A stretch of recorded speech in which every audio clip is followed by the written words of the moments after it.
Hello everyone, Larry Satchwell here again, this time working in the backyard to update the play area now for the grandkids. We've had this play area back here and this deck since our children were young. And now that we have the new grandchildren, I decided it was time to upgrade it. First thing I did was put on new deck boards. These deck boards weren't real straight, so I used my big clamp here to clamp everything together, and then I was able to screw it down. I don't have a fancy track saw, so I used my straight cutting device here to cut everything off at the same time at the right length.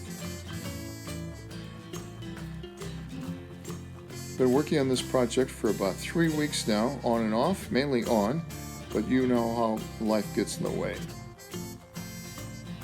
Once that was cut, I was able to add some 4x4s. These are 10 feet tall. I took off the end boards, which were only held on by a couple of screws, because I wanted to use lag bolts and I had to have a way to get to them. So these two 4x4s aren't really in the ground very far. We only have about a foot deep frost here at the most. Once they were up, I was able to brace everything off and make them plumb. I want to make a sandbox right here, so I added what I could of the deck boards that were still good and a second level deck. This bench I made about 4 years ago. It was on the other side of the deck here, and it's made out of cypress wood and it was still in really good shape. So I had to maneuver it onto the deck. Decided I was going the wrong direction actually, and had to pull back and put it onto the deck this direction. It's been in the 90s every day that I've worked on this. I was able to maneuver this bench back into place. It took a little bit of modifications because the 4x4s weren't there before, but I finally got it. Then I added a 2x4 across the top because I wanted to add a gigantic chalkboard, magnetic board here, and I used my homemade track saw again and cut the 4x8 sheet to length. It's really heavy. To maneuver this by myself, I added a screw to the bottom of the 4x4 and then some screws on top so I could lever it up and then get it level with that 2x4. Once this board was on, it really tied the deck together.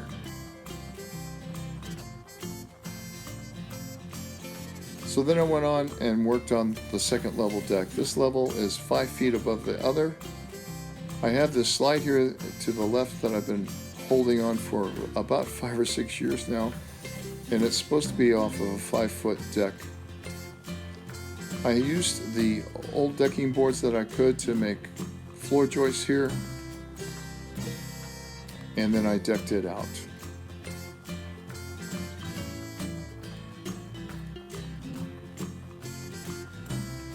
Worked off a ladder quite a bit. When I was up here, the whole thing was a little bit shaky, so I wanted to tie both decks together. To do that, I used a 2x4 along the top. I put it up here temporarily and was able to make it level, and then I could cut off the 4x4. Did the same thing to the length of it, tying both decks together, and this really helped stabilize everything.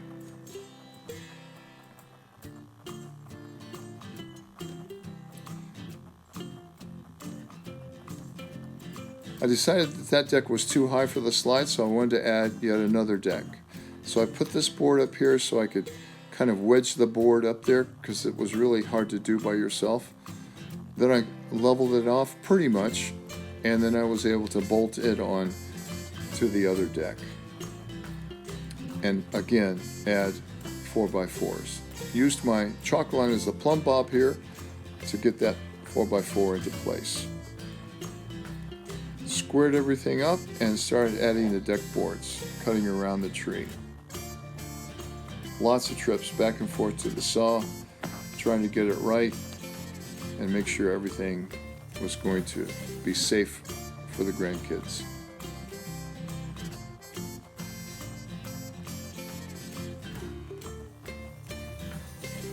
Then I braced it from the bottom as well, and that's become a little rock pile.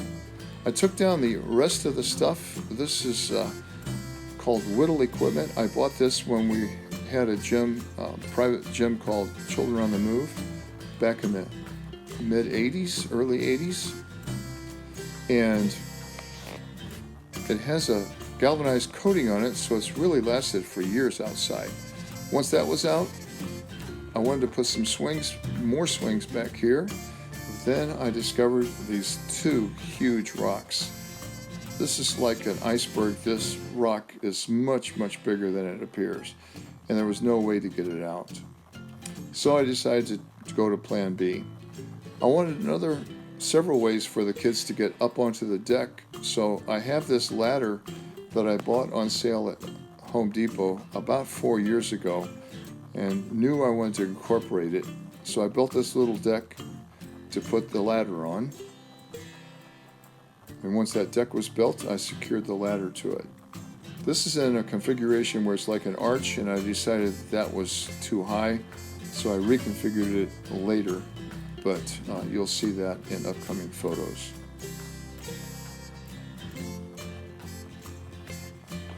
I also wanted to make a rock wall, so again, I cut 3/4 inch plywood to the right size, put on some 2x4s here to make it stable, and then manhandled it over to the area where it was going to go.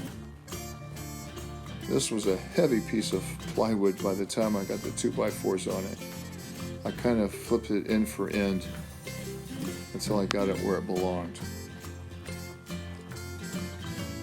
Once I had it leaning up against the wall, I used hot glue to temporarily put on the hand grips so I could get a good feel for where I wanted them to go.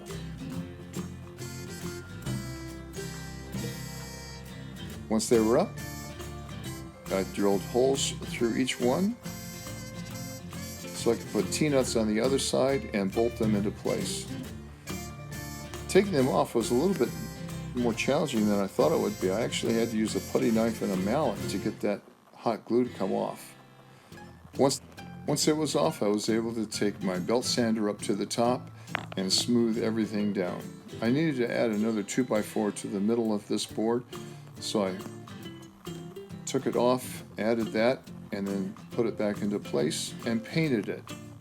I was really happy. I got a $1 paint kit at the dollar store, and it lasted about 3/4 of the way. Once I had that painted, I put the hand grips back on. Also wanted to wait for adults to get up to the top, so I wanted to make a ramp. So I used my level here as a guide to how to cut that angle. These are 10-foot 2x4s. Put in some cross bracing here. Actually, these are acting like floor joists. And then tried to find a way to attach it to the top. I ended up putting on a little brace right here and then added a 2x4 underneath it so I could lag bolt everything in.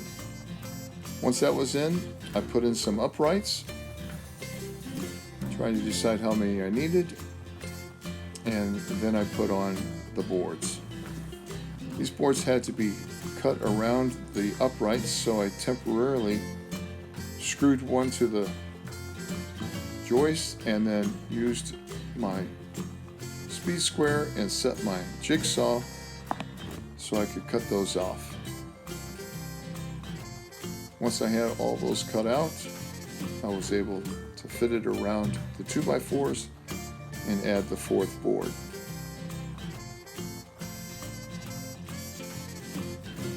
I finally had a way for adults, including myself, to get up and down this ramp without using a ladder. It was really slippery, and I knew that I had to add some cleats. But before I added the cleats, I wanted to brace these off. So I made some braces and put braces on both sides.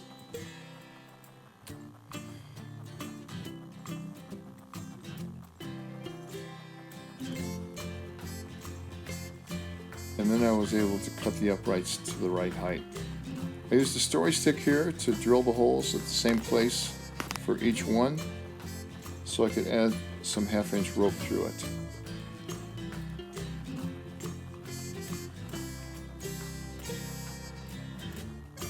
That's how I secured the rope at the top. You can see the sawdust here. That really made it slippery. So the cleats I had were thin, and I pre-drilled each one. I used this yellow board as a spacer and put 3 screws in each cleat. Now I had a way to get up and down pretty easily. And that took care of that one rock that was really close.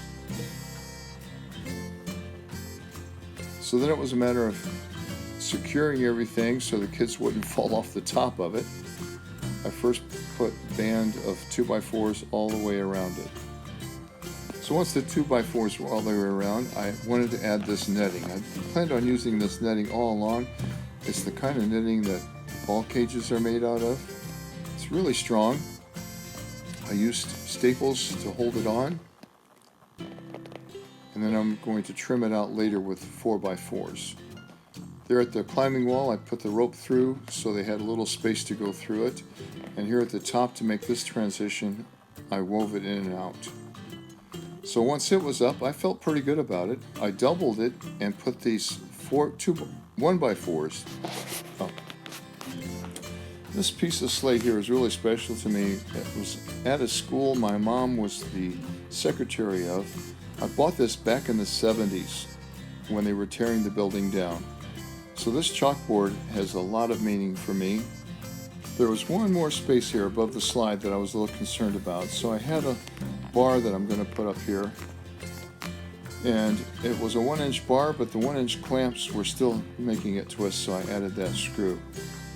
So here it is. I'm not completely finished with this, but I'm finished enough where I feel it's safe for the kids. Thanks for watching.